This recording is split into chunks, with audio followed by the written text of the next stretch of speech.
Hey guys, it's Shakens211 here, and today we are going back to the Marvel ranking of the cosmic entities and abstracts. This is part 4, the final part. We are locking down on the top 20 most powerful characters in all of Marvel Comics.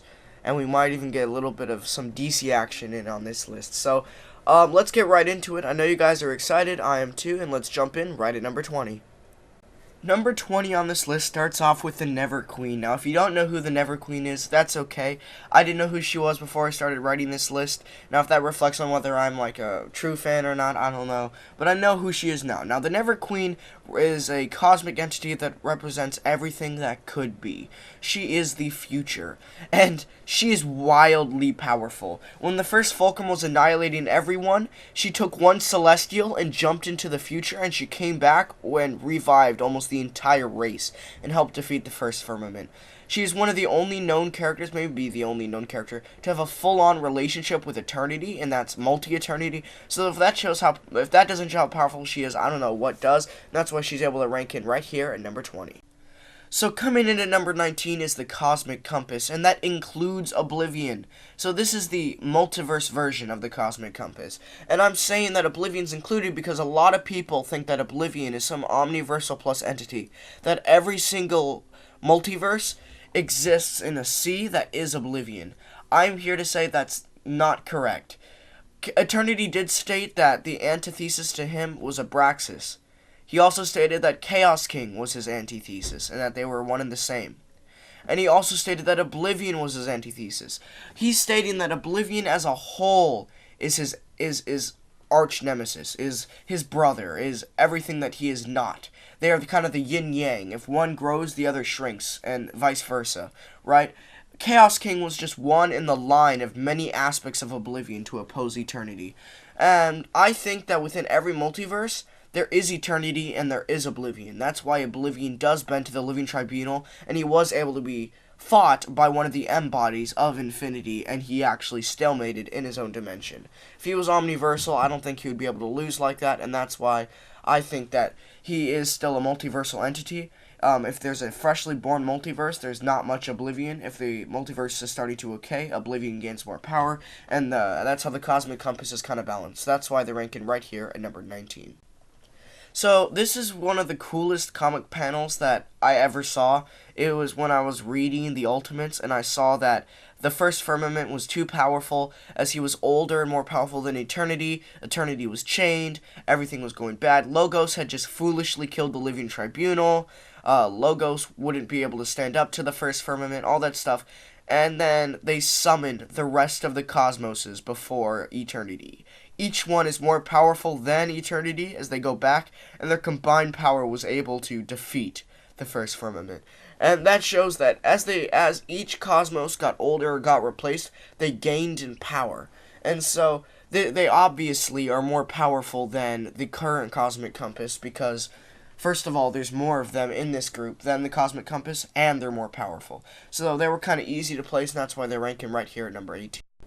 At number 17, we have the White Phoenix of the Crown. Now, by White Phoenix of the Crown, I mean the full power contained of the multiversal Phoenix Force.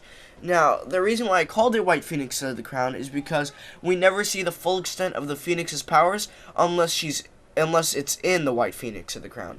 So when Jean Grey is the White Phoenix of the Crown, she just handles universes in her hands and just kind of messes with them and fixes them, and easily, if she was angered, like full Phoenix Force rage uncontrolled, she could collapse a universe. And so she could do that to almost every universe easily. So that's why I put her above the likes of like a multiversal cosmos, as the burning fires of creation could just burn away the old cosmos and birth a new one.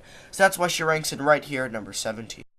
Coming in at number 16 is the new Living Tribunal Logos. Now, Logos, or Logos, or however you say it, is what the result of Lord Order and Lord Chaos eating the In-Betweener, and then Lord Order eating Lord Chaos, and they form into one giant beam called Logos, and Logos kills the Living Tribunal, eliminates all the Celestials, fixes all the illogical perfections in the world, and reverts Galactus from his Lifebringer back to a weakened, corrupted form.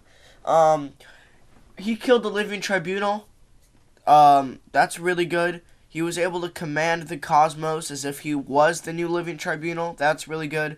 The only reason why I put him below the Living Tribunal on this list is because at the end of the story, when the Living Tribunal is reinstated, he says, "Lord, order and chaos. Let's talk about this." And he just completely just seizes control over them, showing that they kind of caught him off guard, and if it was a one-on-one fight, they would have lost. So that's why I placed Logos right here at number 16.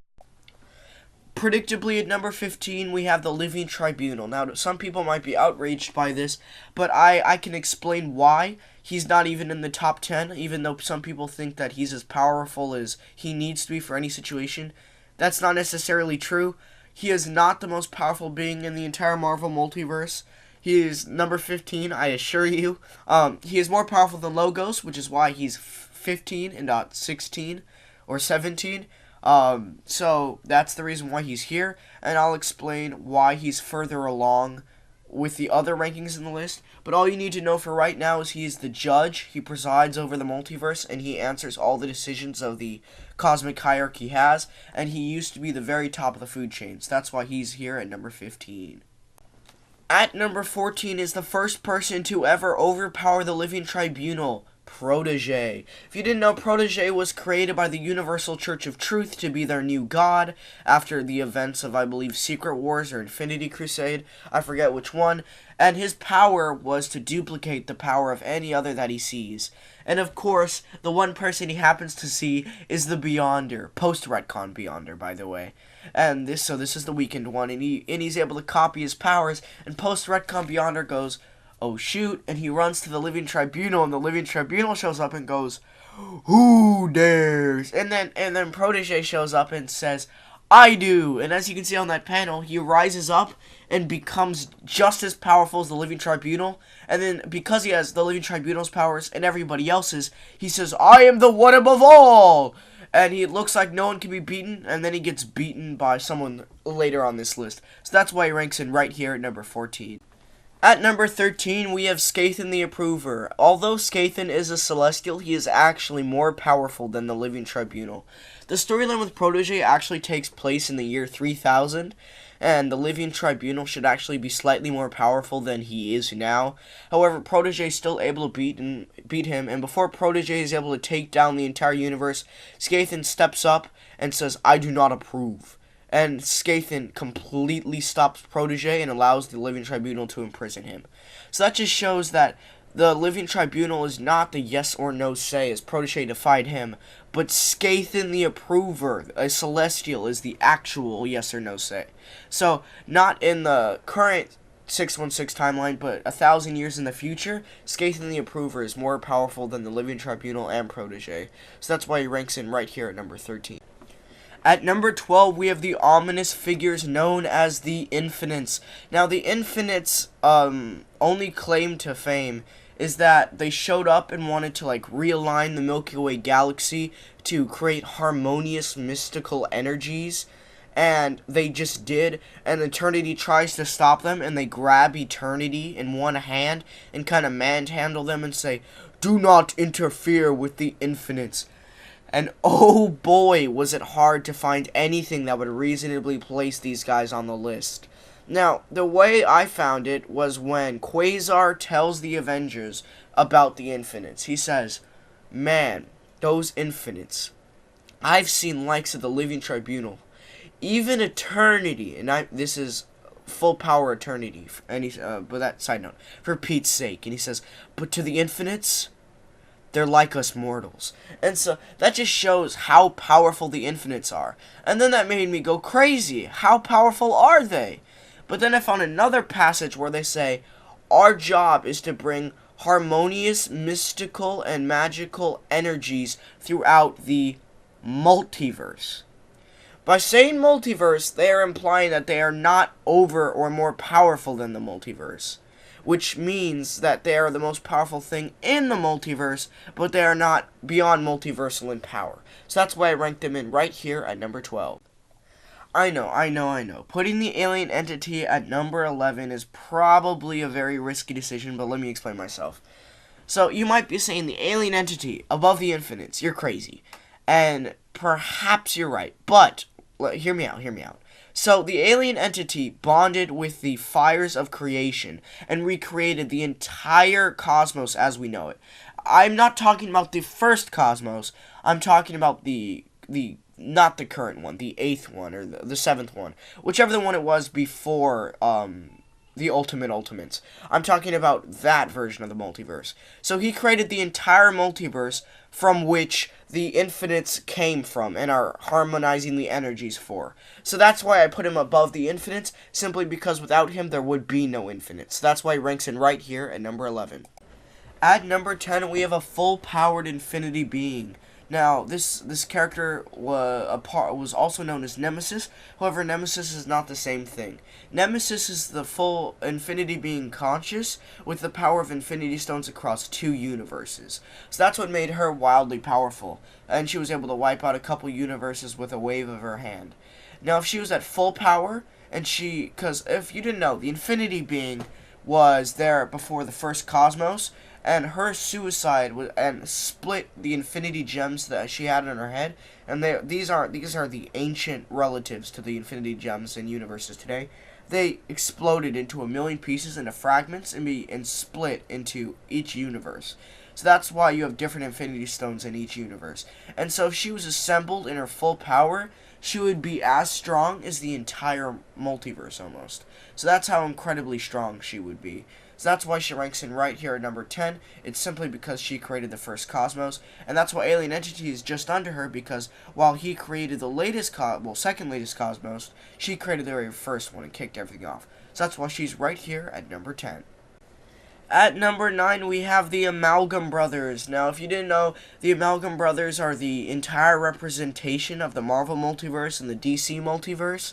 They are quite literally everything that will ever come out of those 2 companies, or any character that has ever come out of that one universe. So, the Infinity Being in Marvel would be just barely than the Marvel Amalgam Brother. And then the DC Amalgam Brother is the exact same thing, but for DC, and they're equal in power, which was shown in the comic. And then they actually merged into one being and created the Amalgam Universe, where you had like a Wolverine and Superman combo. I know that's not the real one, but stuff like that, where Marvel and DC characters were combined into one, and they were super powerful.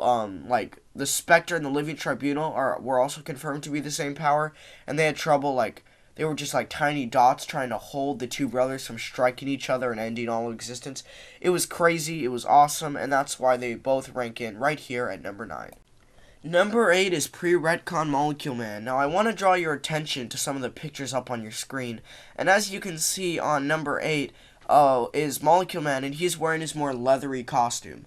That shows that he is the pre-Retcon version of Molecule Man, which means he's vastly more powerful than the one with the more metallic, like, larger costume.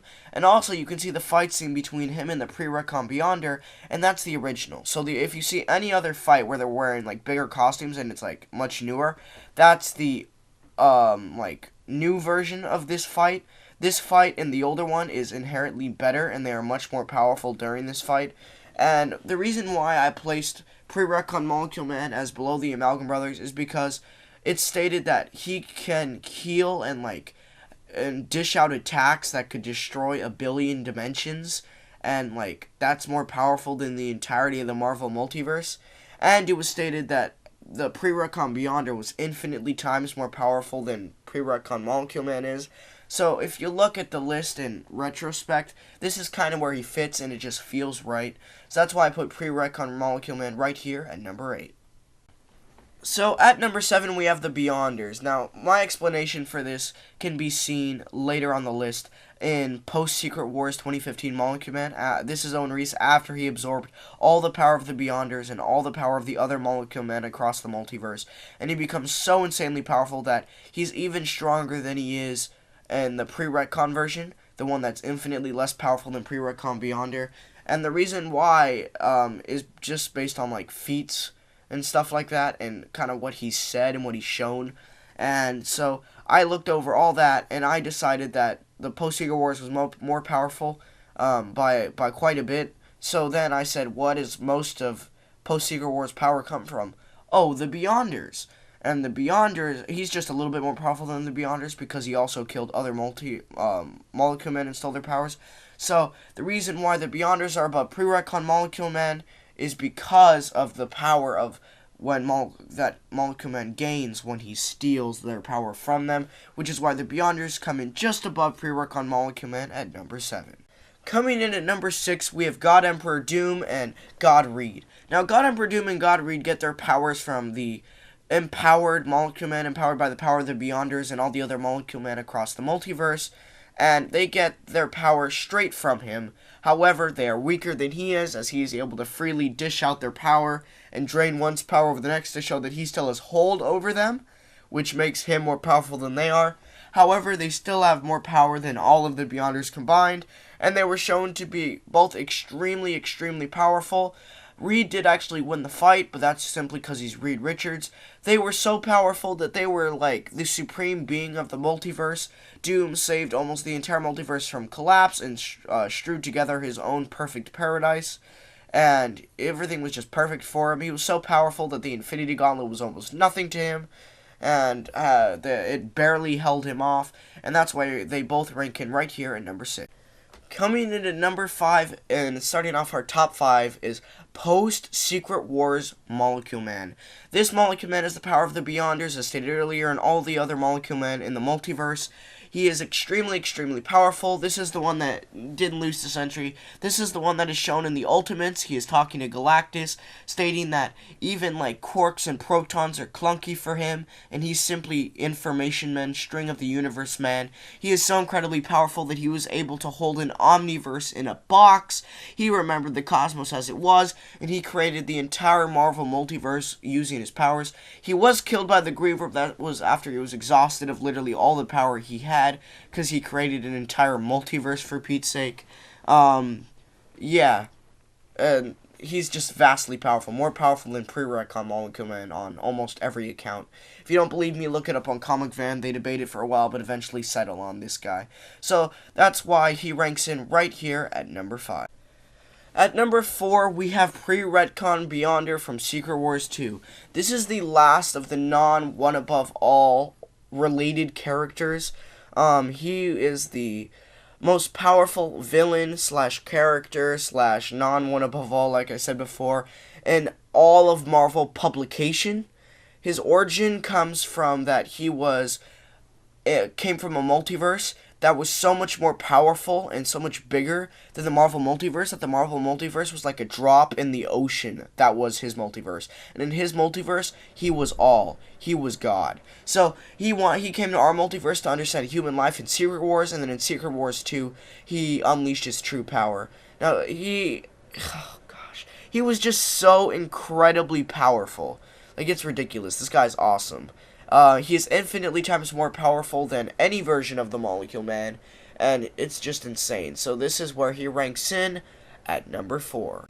At number 3, we have the last character that isn't a representation on this list. He is imbued with the power of the Fulcrum, aka the one above all. They're actually the same character. They're just different aspects. They're both Jack Kirby. So essentially, Tiamut was a Celestial that served the Fulcrum, that became so enlightened in his time at the Dreaming. So he dreamt and realized that we were all in a comic book, and he realized everything was like, oh my gosh, and Fulcrum just says, come with me. Finally, someone who understands that I can journey with. And he kind of ascends and goes with the Fulcrum. He later gets retconned, and another guy comes down who's also Tiamut the Dreaming Celestial, and he's like definitely not the same character. But that version that ascended, that became so powerful that he became one of the with the one above all, that's what I'm talking about right here, and he earns his rank of number 3 on this list. Coming in at number 2 is the most powerful mutant to ever exist, Miranda. Now, Miranda was one of the most interesting characters I found on this list. She actually didn't have a, what's it called? She didn't have a fandom page, which I thought was surprising. In the mutant classifications, she's actually an Aquaman level mutant. She's the only known Aquaman level mutant. She's the only one This is actually not in the 616 universe. This is in another reality. But Beast classifies her, and she's the most powerful mutant to ever exist. Cerebro actually gets destroyed upon her classification easily. And it's later revealed that she's not actually a mutant at all. She is the representation of the editor. She explains that she has been saving the world since the 60s, even though she was born in, like, the 2000s. And that's because she's responsible for all retcons in Marvel Comics. Okay? Bucky, retcon. Superheroes never age. That's her retcon. She doesn't say this explicitly, but the Beyonder, switching his origin from being the pre-retcon version of being so powerful we were but a drop in his sea of a multiverse, to he's a cosmic cube sentient. That would be in her domain. She represents the editor. So she's a representation in a character stat, so she's automatically extremely powerful, and that's why she ranks in right here at number 2. Okay, so because this channel has officially become Watch Mojo, I'm going to put my honorable mentions right before number 1 to build quote-unquote suspense. And these are not characters, just like Watch Mojo, that could have ever competed for number 1. That's not what I'm saying. These are people that didn't make it on the entire list. Either they were too weak, too obscure, or I just really didn't know where to put them. So these characters include the ones on screen, so I'll go from left to right. On the left, we have Atleza. Atleza is a character. He's a little girl, but she gets like possessed by some alien thing, and he has like the power to protect the universe, but he never does anything. And like it's shown that they were able to wipe out the planet that Jim Jaspers from the universe Earth 238 that the original Mad Jim Jaspers was on, but it's not shown how, or like he's in a ship. So was it the ship that did it? Is he like Griever? Like, and then this version never actually does anything, and like it's super problematic. So I just decided not to include him on the list. You can place him wherever you feel like. I think he'd be around a universal level character. I don't know. Maybe put him around like, maybe just below Scarlet Witch, House of M. I don't know. Also, Hope Summers. Her ability aren't that impressive. Her abilities aren't impressive. But she has that power where if she touches any mutant, she gets their powers to the highest degree. And that's really problematic because, like, let's say she touches Proteus without dying. Okay? He's a reality warper. Does that mean she automatically becomes the highest scale reality warper and makes her, like, as powerful as the one above all? Like, I don't know. How does that work? It's, like, really problematic. So I just decided not to include her on the list. So, yeah. And then we have Unbeing. His whole deal is whenever a metahuman or enhanced person loses their powers, it's actually his doing, which contradicts a lot of stuff. And then Origin is his counter thesis. Whenever a metahuman or enhanced person gets their powers, it's his doing. But then he directly contradicts canon by saying, oh yeah, I gave the Fantastic Four their powers, when it was actually revealed to be the alien entity who gave them their powers when he was recreating the multiverse with Reed Richards. And then another person is the Hawk God of Arcturus, and he was stated to be a threat to eternity, and he's, like, in the year 3000 with the cosmic entities. But just like the Watchers as well, they never actually do anything. Like, everyone gets excited about how the Watchers got together in their new Infinity comic. That was terrible. And they don't do anything. If anyone can find any feats for either two of those characters, please, please, please put them in the comment section. That'd be greatly appreciated. And the last, and all telepaths are not on this list, because, like, some ridiculous telepaths could be like, I shut down your brain in a millisecond before it could fire. None of these reality warpers can stand against me if they can't think. Like, it was just too much, so I just decided not to put any telepaths, unless you count, like, Gabriel Shepard and Onslaught. I guess they're telepaths. And possibly Morongo Mu. His whole thing was he could drain the strength and the powers of, like, anyone. And he, like, defeated, quote-unquote, every single one of the Earth super heroes. But he lost to Silver Surfer. So I also didn't put him on the list. That's it. That's honorable mentions. Not what you came for. You probably already guessed it, but on to number 1. So the one man to finish out this series is Jack Kirby. Now, I know a lot of people say the one above all is Stan Lee, but come on, if you look, that's totally Jack Kirby. And some people say that the Fulcrum is weaker than the one above all. My question is, how the heck can you tell? I mean, if you look at some pictures of the One Above All, I know I don't have that specific picture here. It's an old version of Jack Kirby is his avatar. And if you look at the Fulcrum, it's a young version of Jack Kirby. Now, I don't know what that's supposed to be saying. Like, does that mean that the Fulcrum is a younger version of the One Above All, and the One Above All is, like, the oldest version? I don't even know. All I know is the One Above All is it. He is the representation of the author of the comic. So, that's Jack Kirby. The Fulcrum, all the Celestials serve him. That's also Jack Kirby. He's stated to be, like, the god of the universe. And that's why it's really dumb for the Horde to oppose the Fulcrum. Because, like, that's God. So, I don't know. There's no... And then the One Above All and the Fulcrum represent the author. And that's not just the author. It's the author of not just Marvel, but of DC. And the Friends universe. And just the creative force behind entertainment as a whole. So, that's why nothing can beat the One Above All.